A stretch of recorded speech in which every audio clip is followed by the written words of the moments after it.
Hey everyone, and welcome. Ready for a deep dive into a story that almost rewrote history? I'm ready. Let's do it. All right, today we're talking about the Flemish Revolt of the 14th century.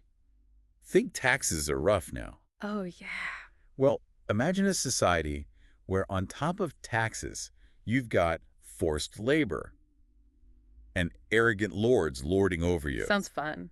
This isn't just some boring history lesson, though. This one almost took down the entire feudal system.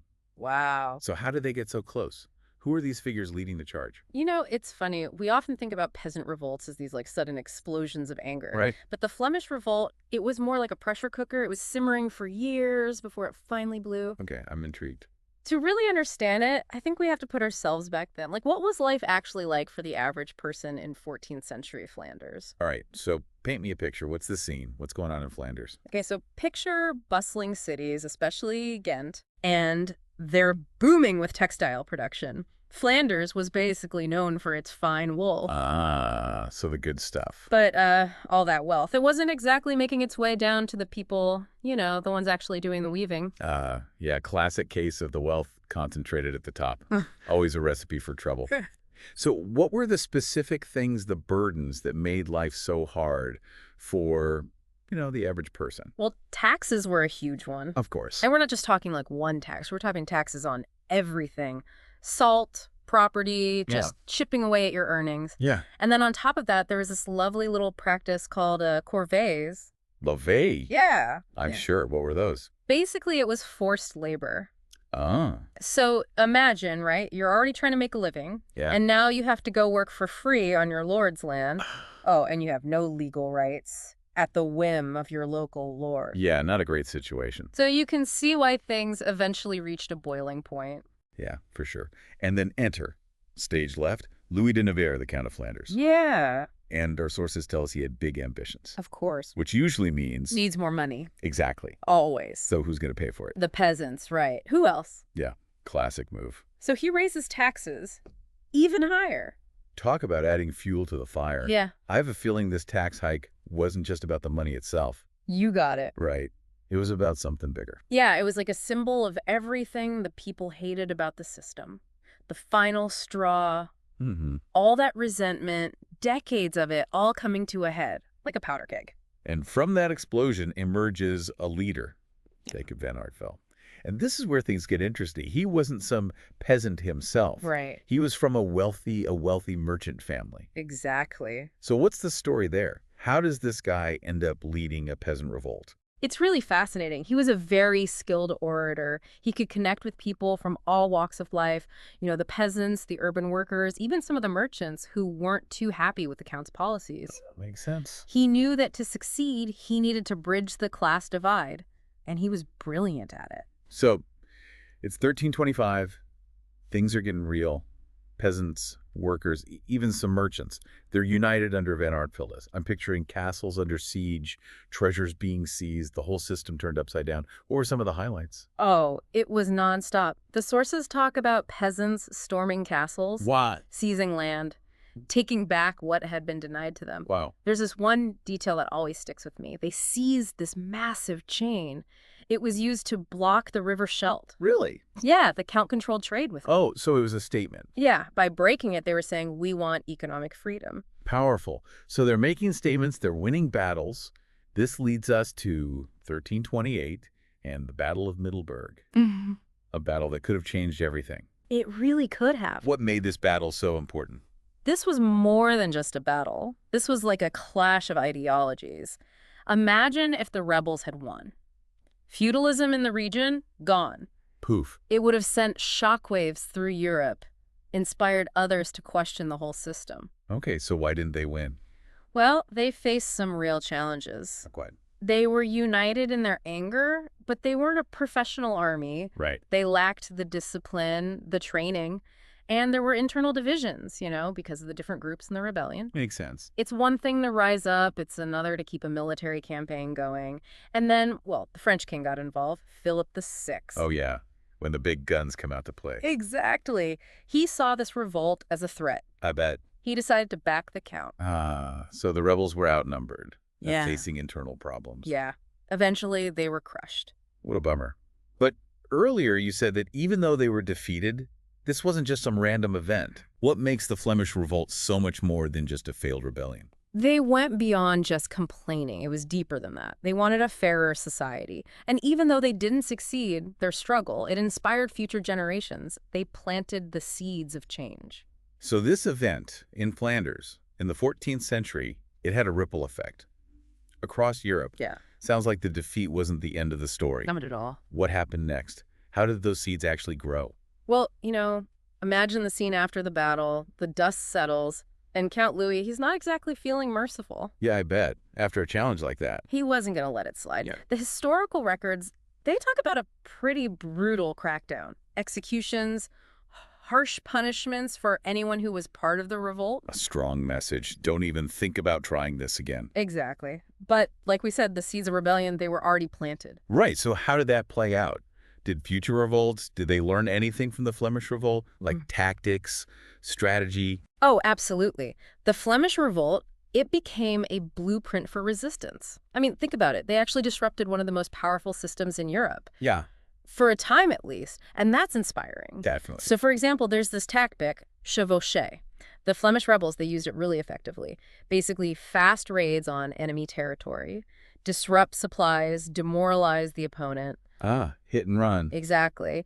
And this tactic, it spread all over Europe. The Jacquerie in France, the English peasants' revolt, they all used it. Wow. So the Flemish Revolt, it's like they provided this playbook for future rebels. Yeah. Tactics, and just showing that even the most powerful, they can be challenged. Right. It's fascinating how these ideas traveled and changed.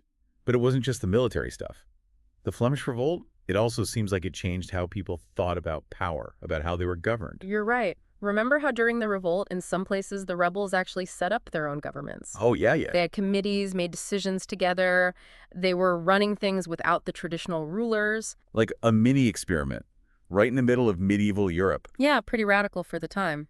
Did those experiments have any lasting effects? Did they influence any later political movements? Well, those self-governing structures, they didn't last long. Right. But they did change how people thought about political power. The idea that normal people could govern themselves, not just be ruled by a king, that was a big deal. And the Flemish Revolt showed it could be done. So the Flemish Revolt, it wasn't just about the immediate events. It challenged the whole idea of feudalism. And it made people think about different ways to organize power. Exactly. But this wasn't just about abstract ideas. It was real people with real problems. Oh, for sure. Taxes, forced labor, no rights. These were real issues, and people all over Europe felt them. It reminds us that history, it's not just about the big names, the battles. It's about everyday people and their fight for a better life. And it makes me think, what about today? What are the things we're facing now that are similar to the injustices back then? Are there any lessons from the Flemish Revolt that we can use today? That's a really important question. The world's a lot different now than it was in the 14th century.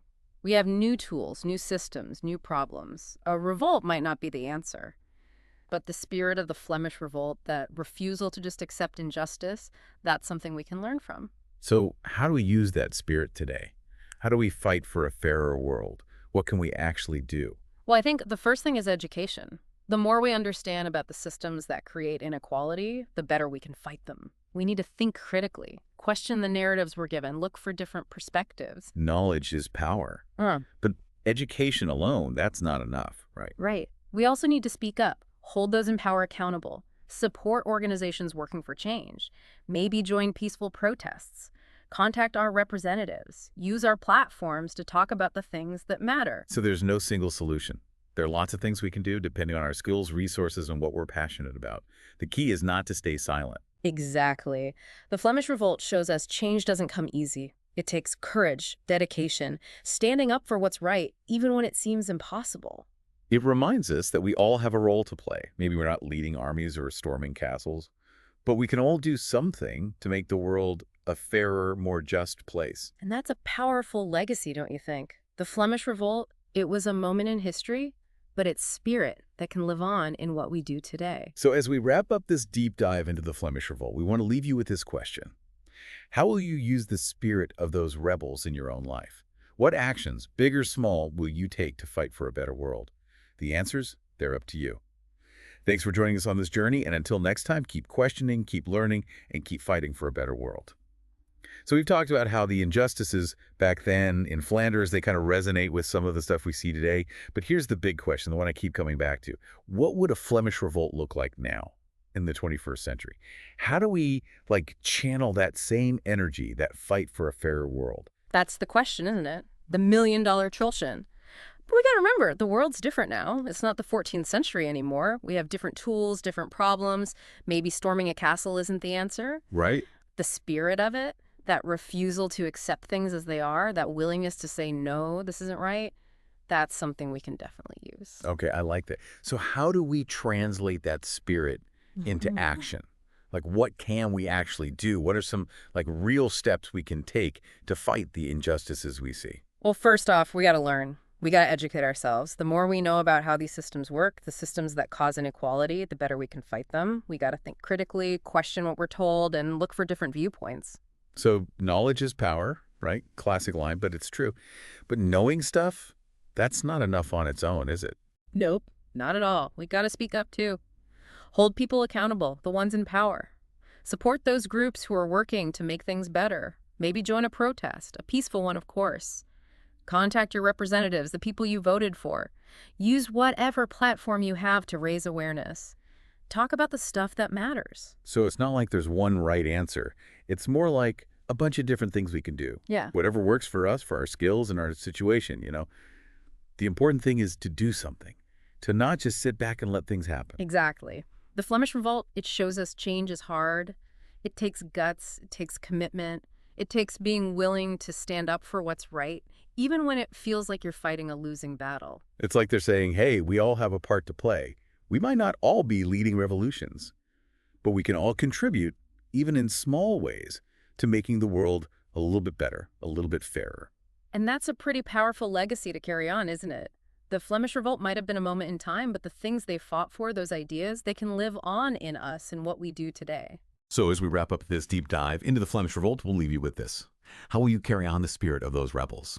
What will you do, big or small, to challenge injustice and build a world that's more just, more equal for everyone? It's up to each of us to find our answer. Thanks for joining us on this journey through history, and until next time, keep questioning, keep learning, and keep fighting the good fight.